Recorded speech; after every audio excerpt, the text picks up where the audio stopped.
Today's Bible study is inspired by a word that a sister shared, which is coming from the book of Romans, chapter 8, verse 11. And if Christ be in you, and the body is dead because of sin, but the spirit is life because of righteousness.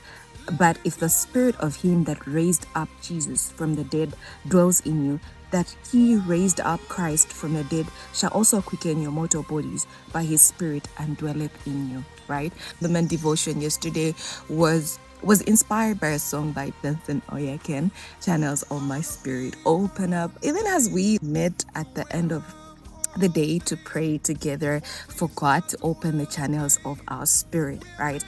As we were praying, something dropped in my spirit about what a channel is, right? I went back and I began to research. Let me begin from this point, right? You know how we as children of God identify to be vessels that carry the Spirit of God.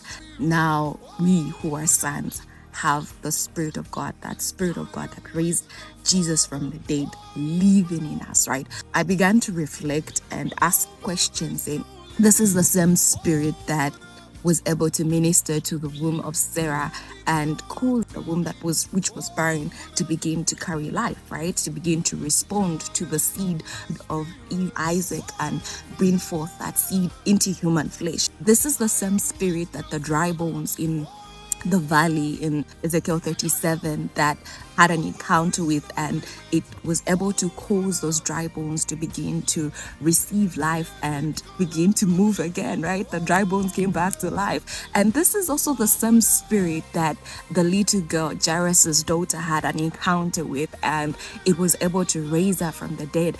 According to Christ, the girl was asleep, but according to man, that she was dead, right? She was dead. Like they had even lost hope. But by virtue of her having an encounter with that spirit, it was able to rise her up from the dead. This is the same spirit that Lazarus, who was dead in the tomb, probably had even started rotting in the tomb.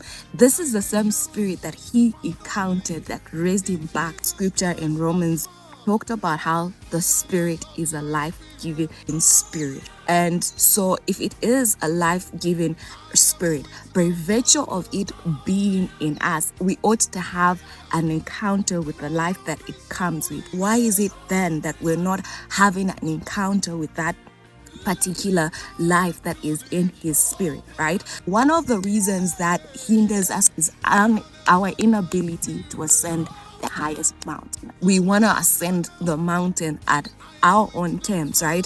Who can ascend the highest mountain unless one who has